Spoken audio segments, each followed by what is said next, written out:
All right, so these are notes number 1 on mitosis and cell division. In this unit, we're actually going to be looking at both mitosis and meiosis.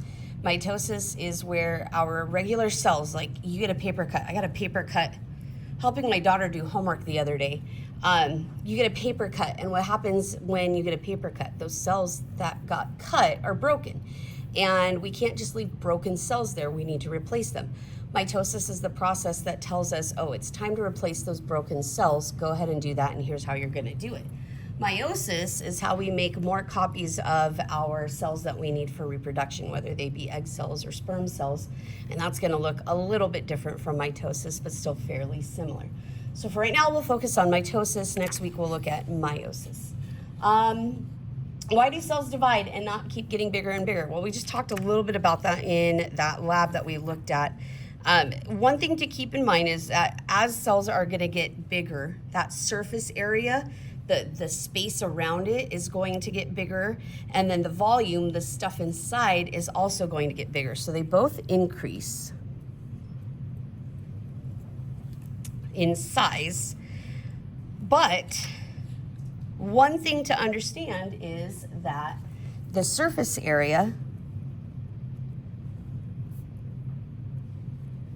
doesn't actually grow as fast as the volume does. So when you think about blowing up a balloon or blowing a bubble from bubble gum, the outside part does get bigger, but when you look at numbers, the volume part is actually getting a lot bigger quicker, and then that ends up creating a lot of stress on the cell and then also in the cell.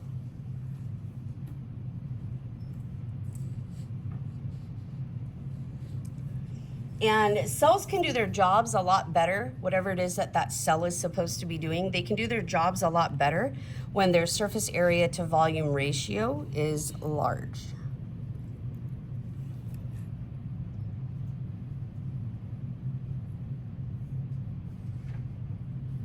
Part of that reason is because there is a great demand on your DNA, your personal instructions of what makes you you, those instructions that tell you which proteins to make and when to make them and how many to make, all of that stuff.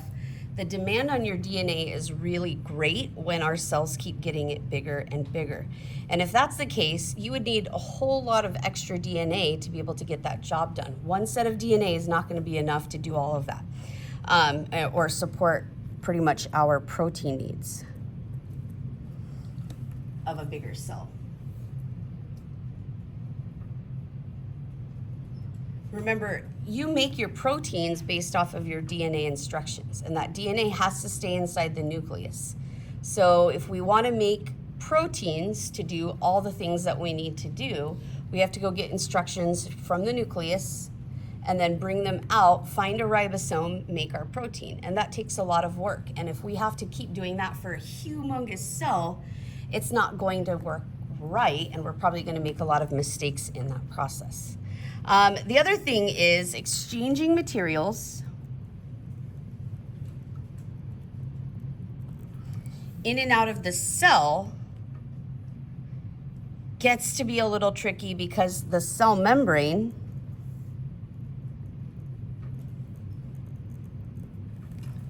does not grow as fast either as that volume that's growing inside.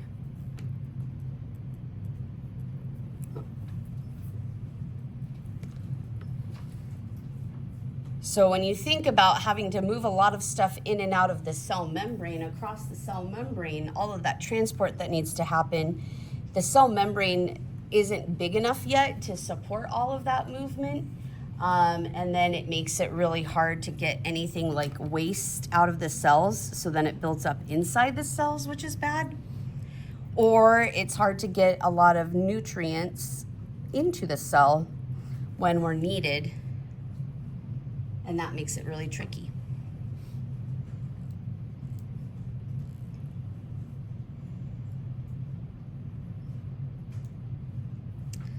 So cells undergo mitotic cell division, but not necessarily, all cells undergo mitotic cell division. Not necessarily for the same reason. Sometimes we undergo mitosis for different reasons depending on the organism. The result of a single round of mitosis is always going to be two genetically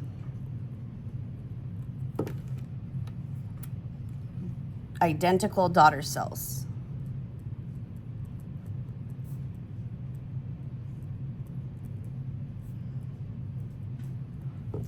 So it's like photocopying a cell. That's what we're going to get, is an exact copy of the cell when we're all done with mitosis. Now for single-celled organisms, they'll do this basically as a form of asexual reproduction. So this is how they're going to actually multiply in number of individual cells. For any multicellular organism, this is how we go through any sort of growth and repair.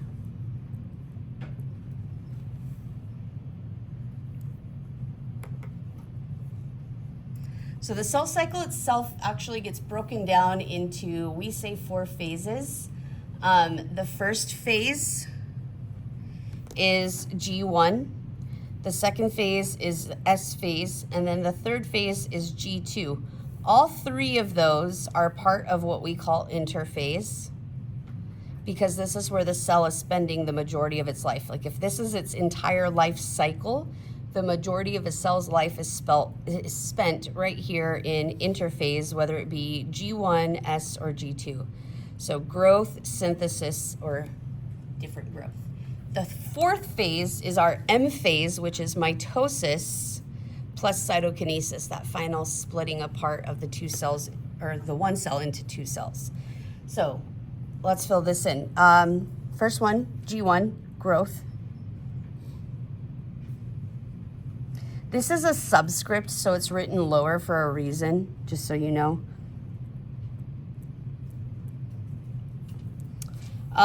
For eukaryotes like us, right? We're all eukaryotes. Plants, protists, fungi. Eukaryotes, approximately 11 hours of a cell's life, roughly, is spent in G1 phase, in growth 1. Bless you. In the S phase, or synthesis phase, about 8 hours.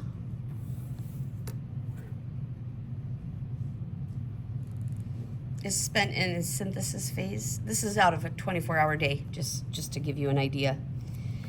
G2, or growth phase, second growth phase. About 4 hours of a cell's life is spent there. And then the M phase, again, that's mitosis plus cytokinesis. Only 1 hour is spent there. We're gonna get rid of this. Every year I forget to take that out of the notes. This might be the year that I remember for next year. We're just gonna get rid of that because you don't need to know that. In that G1 phase, what's happening is the cells are increasing in size. This is essentially kind of like its growing phase, almost like it's infancy and toddler and childhood and adolescence. That's where we're spending a great bulk of our time. It's doing a lot of growing, just like you guys do in those ages. And we're going to make new organelles. So we might be making more mitochondria. We might be making more Golgi apparatus or apparati. We might be making more chloroplasts if it's a plant cell, but we're going to be making a lot of organelles in that G1 phase, and then also a lot of proteins, because remember, proteins tell us what to do, how to do it, all of that good stuff.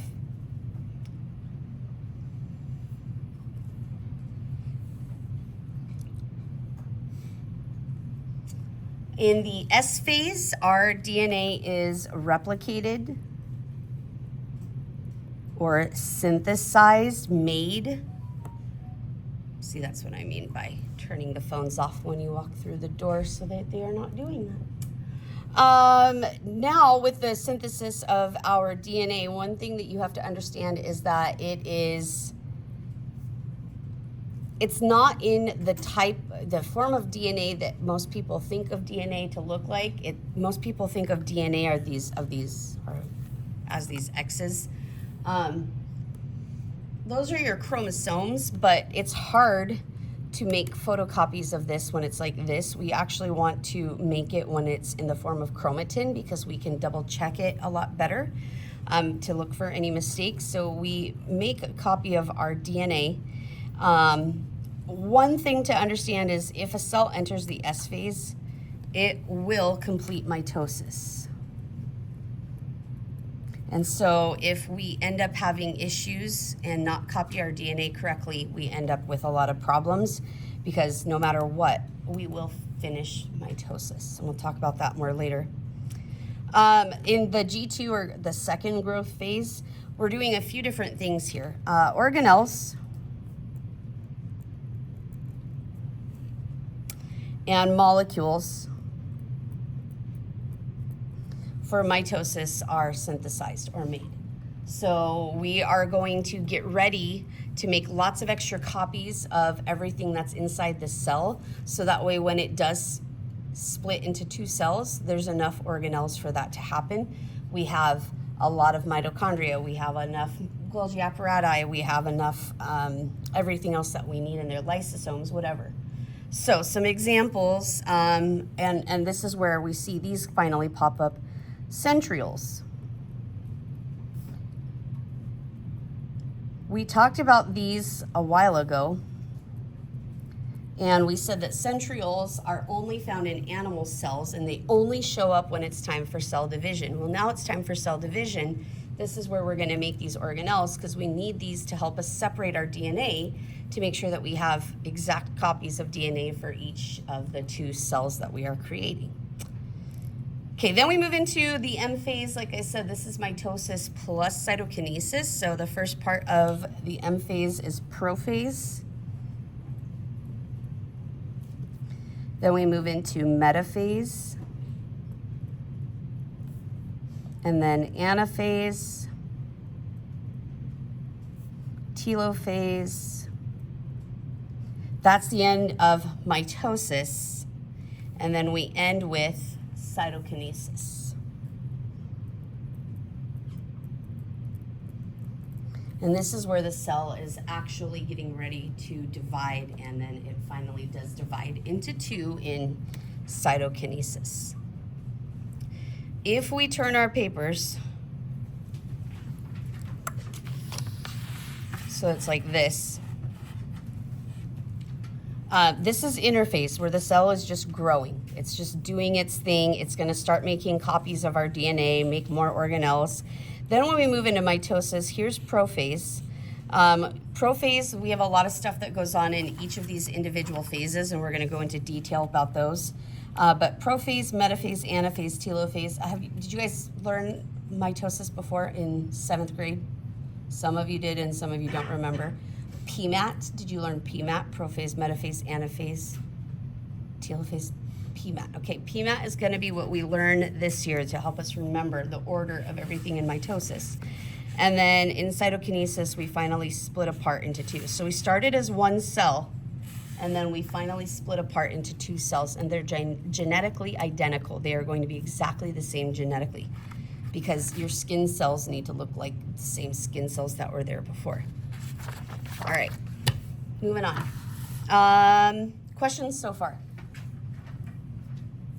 I don't know how much of this is review and how much of it is new to you guys. I'm hoping a lot is review because that's what they tell me every year, but this year I'm not seeing as much response for it being review, so we might be learning a lot of new stuff.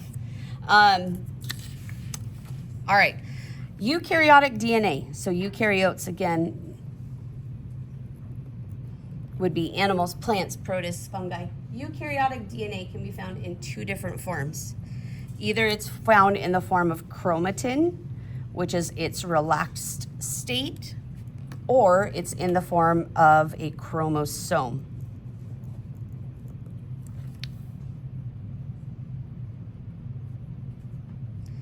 Almost always, DNA is usually found in the form of chromatin, because most of the cell's life is spent in interphase, where it's going to be just growing and doing its normal day-to-day functions of whatever that cell is. This picture here, this is kind of that loose chromatin that we're talking about. So we're gonna call this chromatin. It kind of looks like spaghetti, in all honesty. And you're not gonna see it. When we get on the microscopes and we start doing labs and you guys are looking at the different phases of the cell cycle, you're not gonna see chromatin because it's really hard to see. It's really tiny and it's just kind of like a jumbled up mess of yarn, like a ball of yarn that's been undone and then just kind of regrouped together, and it's not really anything. So you won't really see this stuff, but you know that you're in interphase and that you're chromatin in interphase because that's where we see chromatin. The only time DNA is in the form of chromosomes is during the M phase. And this is when they're actually visible as these little X's under the microscope. We are gonna see this in assignment 3, which is our microscope lab at some point. And we may start it tomorrow, we'll see, I don't know. So we see chromatin, and what happens is, in order for it to go from this loosey-goosey spaghetti-like stuff to these X's, it's gonna coil and condense. There are very specific proteins. One of them is histone, which we took notes on when we talked about enzymes and proteins way back last year, get it, last year. But when we talked about histone being a very specific protein, it is in that fourth shape, that quaternary structure, that globular structure, because what it needs to do is it basically kind of helps to wind up all of our DNA and make it super organized so that it can start to look like this. So all of this here is just a bunch of proteins with your DNA wrapped around it, and that's what we look at and see for all of that stuff. So chromatin, this is where we start to see our chromosome, our kind of X-looking shape, and that's in the M phase.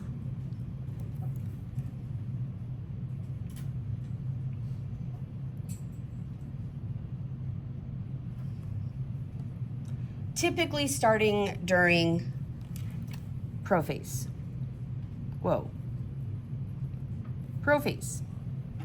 So in prophase, our chromatin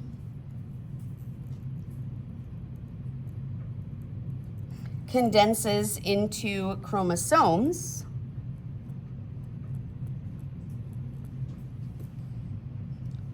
And then when we get all the way through prophase, metaphase, anaphase, and over to telophase, the chromosomes,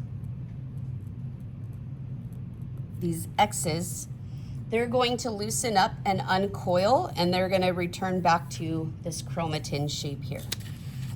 So uncoil back into chromatin. The only time that you will see those solid X pieces, or even half of an X, is during, sort of starting during prophase, definitely during metaphase and anaphase, and that's pretty much it. So if you see these shapes under the microscope, you know you're looking at either metaphase or anaphase. Those are the only times really that you'll truly see that. Maybe during prophase, it depends. It's kind of hard to capture it. A couple of things to note about these, because these terms get to be a little confusing. We have 1/2 of our X is a chromatid.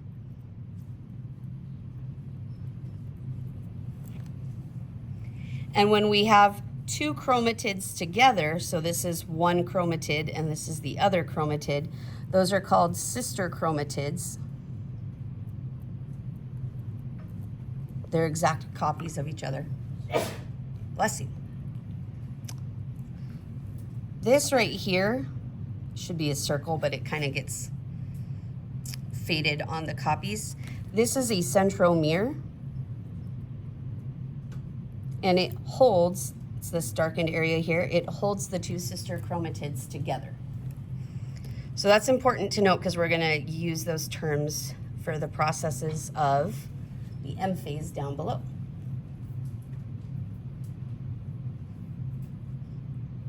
All right, so now I've got a paper cut. I need to make copies of my skin cells so that way it closes up that wound and I don't have any infections.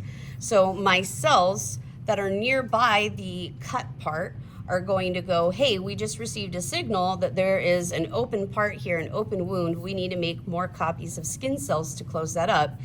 Let's go through mitosis. Now, all those cells nearby are already in G1 and S and G2. So what needs to happen is they need to go and switch into the M phase, starting with prophase. So few things happen with prophase. This is just kind of an animation look to what looks like here. Typically what you're gonna see in prophase, and I'm telling you this because this is what you should expect to see on your lab, you might see a circle with a dark dot in it. Sometimes you might see a circle and you might start to see like these little parts of X's, the chromosomes, but all clumped together. So it's gonna look like tiny little pieces of dark spaghetti, but looking like the X's, and they'll be kind of clumped together in one area.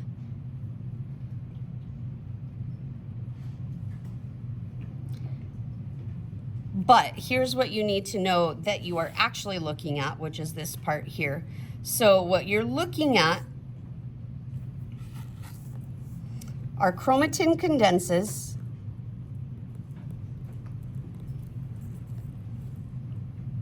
the chromosomes start to become visible, which is this part here, or even kind of in this picture right here.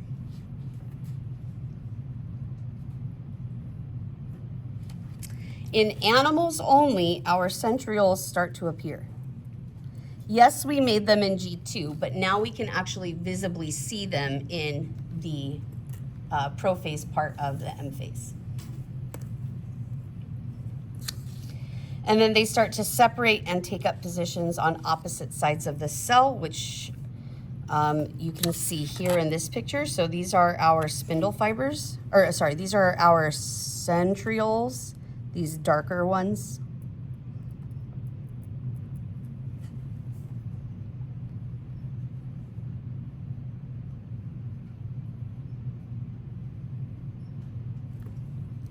These lighter little lines, these really thin lines, are our spindle fibers.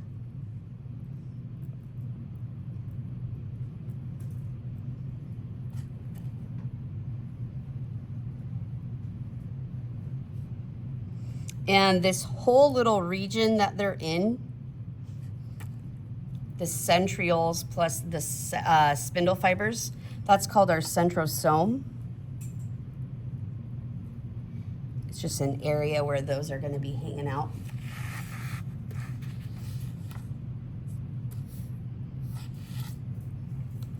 But the centrioles, like I said, they're going to move. So here's one at this pole and one over here at this pole, and they always come in pairs. So I say one, but really it's two. They're going to move to opposite sides. The spindle fibers, which are made out of microtubules, start to form at the centrosomes, which is that region.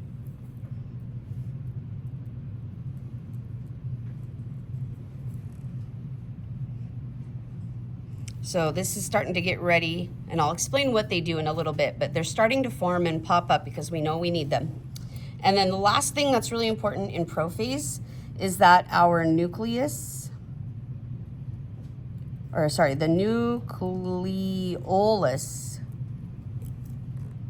the part that's in the inside part of the nucleus that makes our ribosomes, the nucleolus and the nuclear membrane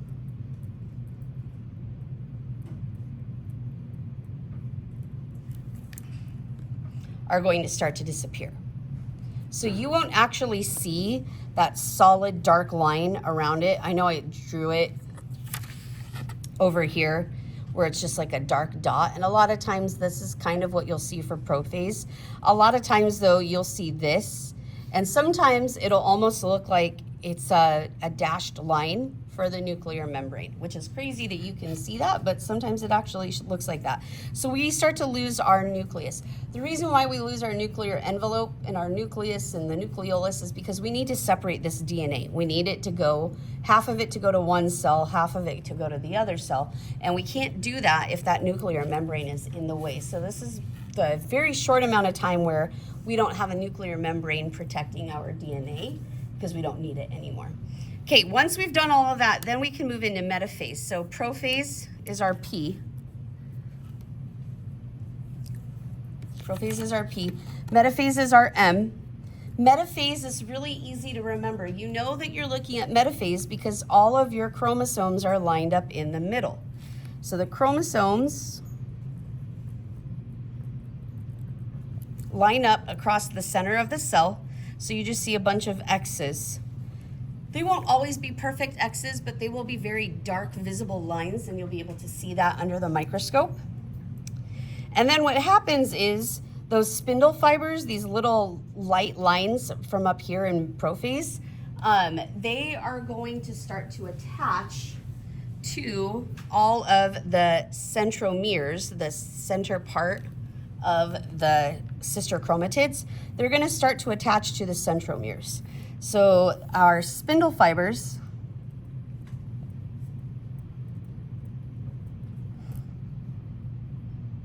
connect the centromeres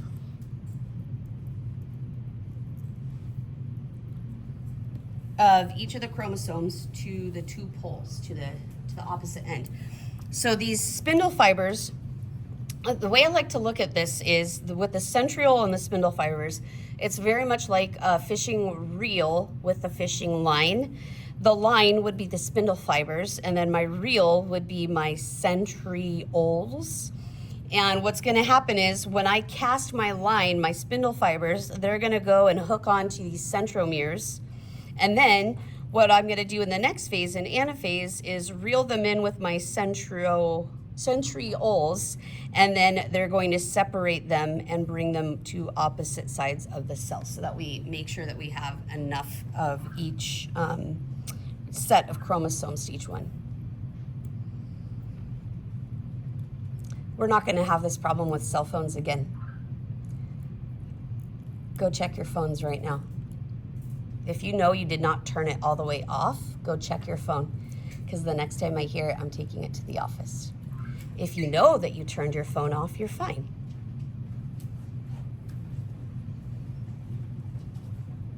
And this is why we power them off, because they should not be going off in class, because it's wrong.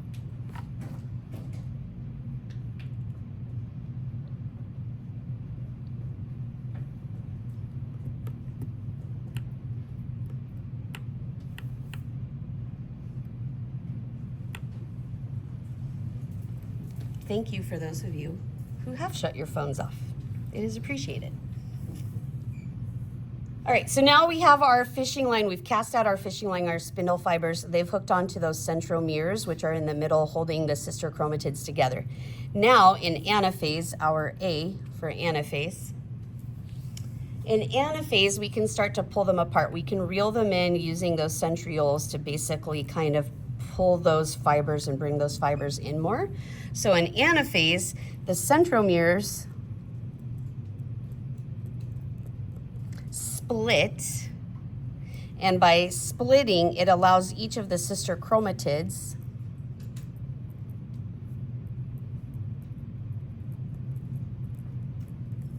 to separate and then start to move towards the opposite poles or the opposite ends of the cell. So we go from a whole X to just half of an X moving to one side. The other half of the X would move to the other side. We could just kind of draw that in too so you understand that the other half is going a different direction.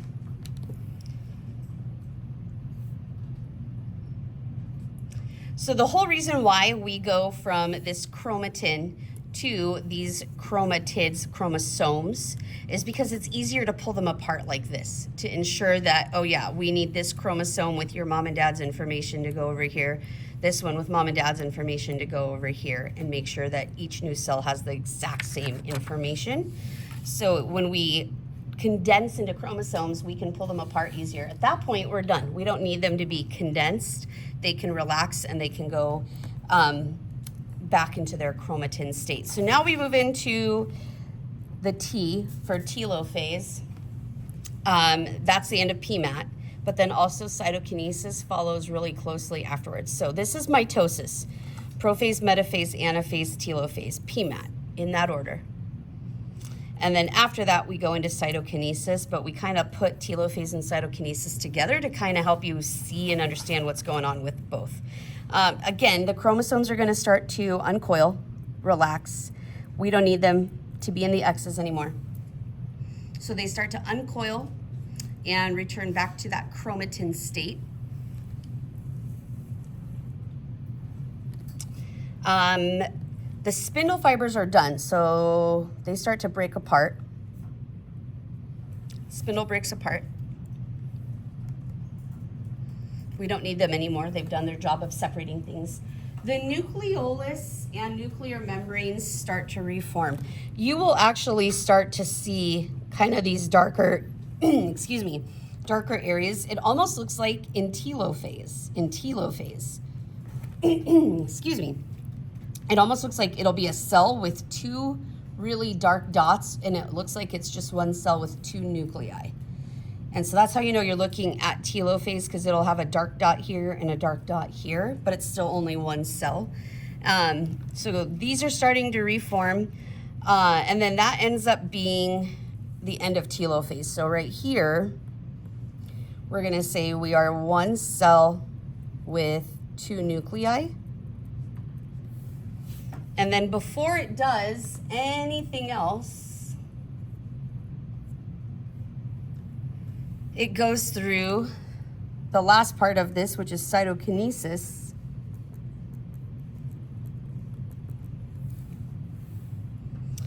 And that's the actual division of the cytoplasm. So this is where it's going to basically look like it's one giant cell, and then it kind of starts to move in like this, and then it separates. And that's what it will do. So it looks different for each type of cell. For animal cells, the cell membrane gets drawn inward and then pinched. So like I said, it's gonna be like this, and then it'll kind of go like that, and then they separate. But plant cells are a little bit different, because remember, plant cells have those cell walls, and they're supposed to be really rigid and give support to plants. So what they do is they form a plate midway between the two nuclei. So what they'll do is they'll essentially kind of form like this extra wall in between, and then that ends up being the cell wall when it's all said and done for that part. I think we got everything. Questions? I know that was a lot, but that's mitosis for us.